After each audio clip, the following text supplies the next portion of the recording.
देखते ही देखते महाराष्ट्र में हो गया खेला, गिर गई ठाकरे की सरकार। महाराष्ट्र में शिंदे सरकार। शिंदे ने उद्धव ठाकरे को हिला दिया। शिंदे का चक्रव्यूह, बीजेपी का प्लान बी।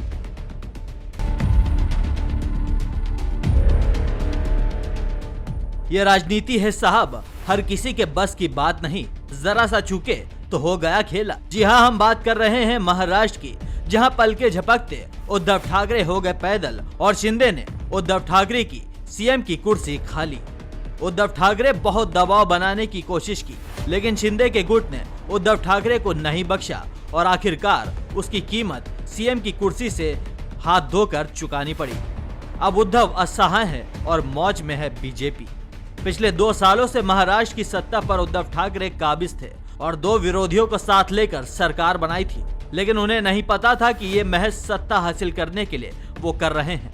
उन्हें पता नहीं था कि वो अपनी ही पार्टी का गला घोट रहे हैं और आखिरकार वही हुआ जिसका उन्हें डर था। विरोधियों को साथ लेकर चलना उन्हें महंगा पड़ गया और पल भर में उनकी कुर्सी खिसक गई।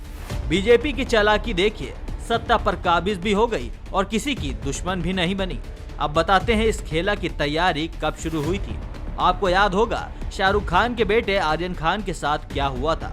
उद्धव तो इस मामले में कुछ नहीं बोले, लेकिन एनसीबी के मंत्री उनके बेटे के साथ खड़े रहे और बात पोल खोलने तक आ गई। पोल खुली तो जमीन, दलाली और अंडरवर्ल्ड पर बात आ गई। अब इस घटना में 2 शख्स आमने सामने आ गए हैं। एक तरफ बीजेपी की तरफ से फडणवीस तो दूसरी तरफ एनसीपी की तरफ से नवाब मलिक थे। जो बीजेपी की तरफ से देवेंद्र फडणवीस, दोनों ही नेता एक दूसरे की पोल खोल रहे थे, लेकिन उन्हें क्या पता था आज ये हाल होगा। एनसीपी नेता नवाब मलिक जेल में होंगे और फडणवीस महाराष्ट्र के डिप्टी सीएम।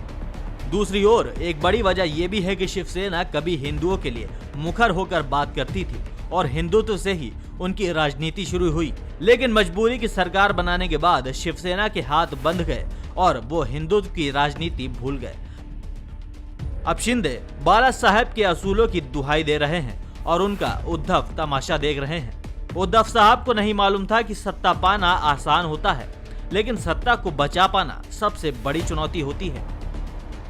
यहाँ केवल एक मौका मिलता है और एक पल में सब साफ हो जाता है। बहरहाल शिवसेना के दिन किसी बुरे सपने से कम नहीं होगा। मराठा मानुष की बात करने वाले पूर्व मुख्यमंत्री उद्धव ठाकरे को नींद नहीं आएगी, क्योंकि उन्हें गैरों ने नहीं बल्कि अपनों ने ही खंजर घोंपा है। ये बुरा वक्त जरूर है, लेकिन शिवसेना और उद्धव के साथ साथ उन छोटे दलों के लिए नसीहत भी है, जहां सत्ता के लिए कभी उसूलों से समझौता नहीं करो तो एक पल में सत्ता का हनक धुआं धुआं हो जाएगा। इतना ही नहीं, बीजेपी ने बड़ी दरियादिली भी दिखाई और फडणवीस को सीएम की जगह डिप्टी सीएम बना दिया और एकनाथ को सीएम की कुर्सी पर बैठा दिया। यानी एकनाथ को भी उनकी बगावत का इनाम मिल गया और एक बड़ा राजनीतिक कद मिल गया। यानी सांप भी मर गया और लाठी भी टूट गई, सत्ता भी मिल गई और मलाई भी चाट लिया। देश की सियासत में समझिए आज शिवसेना का अंत हो गया। भले ही कहने को उद्धव शिवसेना के सुप्रीमो हैं, लेकिन एकनाथ ने उन्हें पलक झपकते पैदल कर दिया और दिखा दिया क्या होता है मराठा यूनियन। आज उद्धव भले ही शिंदे को गद्दार बता रहे हैं, लेकिन शिंदे ने गद्दी सत्ता से नहीं की। शिंदे ने उद्धव को बता दिया अगर उसूलों से हटकर कुछ करोगे तो अंजाम यही होगा, और उन्होंने छोटे दलों को सीख भी दे दी कि देख लो, उसूलों पर टिककर राजनीति करो, नहीं तो कभी भी आपकी दुकान बंद हो सकती है और फिर आप गद्दारी की दुहाई देंगे। ब्यूरो रिपोर्ट, द यूपी खबर।